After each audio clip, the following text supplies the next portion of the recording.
বন্ধুরা, এই ব্যক্তিকে দেখুন, তার শরীর সাধারণ মানুষের মতো নয়, তিনি কোনো অদ্ভুত শক্তির অধিকারী। বন্ধুরা, এখন যে ভিডিওটি দেখবেন, এই ভিডিওটি দেখার পর 200% আপনার হাসি চলে আসবে। এক দুই বছর ধরে প্রথমে কি হতো, ফোন করে আমাকে যখন পাস করতো ও তখন ফোনটা নিত, ফোন নিয়ে বলতো কি আজকে তোমাকে চুদলাম কেমন লাগলো, এ বলতো আজকে তোমাকে চুদলাম কেমন লাগলো, তারপরে আমার পেছনে পেছনে এসে এবার বলুন এই কথাগুলো একটা শিক্ষিত মানুষ বলতে পারে?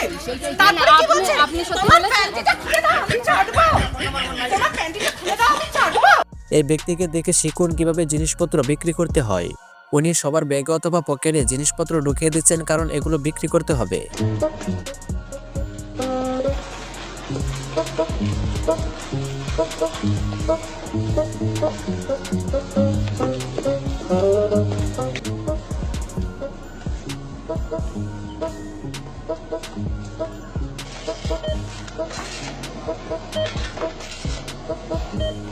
দেখুন, যে ব্যক্তি বের হতে যাচ্ছে সঙ্গে সঙ্গে অ্যালার্ম বেজে যাচ্ছে।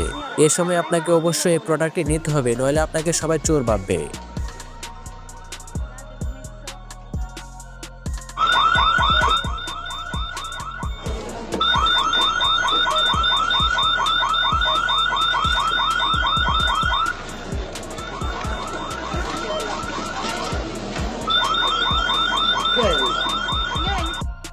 এই দেশি নেতার কথা শুনলে আপনি হাসতে বাধ্য।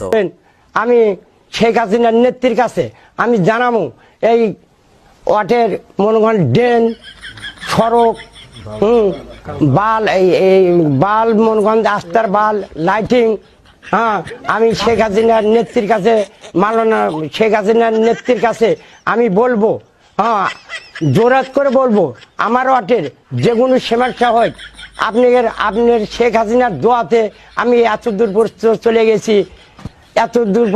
গেছি, আপনার যে কোনো সমস্যা হলে আপনারা বলেন, আমি আমার মালানা নেত্রীর কাছে আমি বলবো, জোরত অনুরোধ করে বলবো। বন্ধুরা, তোমাদের কিছু চাওয়ার থাকলে নেতার কাছে বলতে পারো, আশা করি পেতেও পারো। এই যে মানুষগুলো দাঁড়িয়ে আছে অসহায়, নর নারী শিশু, কতদিন এরা খায়নি। খাওয়ার কথা বাদ দেন, এখন আপনারা কি খেয়ে বেঁচে আছেন সেটা বড় কথা। বন্ধুরা, এই বাচ্চার ইশারাতে কেমন রয়েছে যার কারণে বাস ড্রাইভার চোখের পানি ধরে রাখতে পারলো না, অবশ্যই কমেন্টে বলে যাবেন।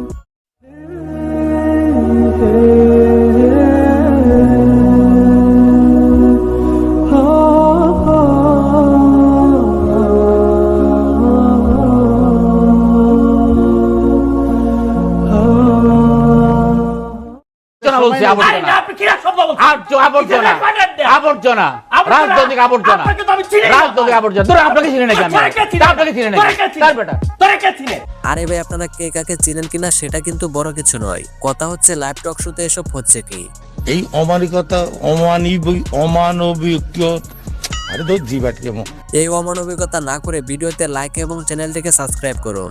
বন্ধুরা, এই ছিল আজকের ভিডিও। পরবর্তী ভিডিও কি সম্পর্কে চাও অবশ্যই কমেন্টে বলে যাবে। ধন্যবাদ সবাইকে।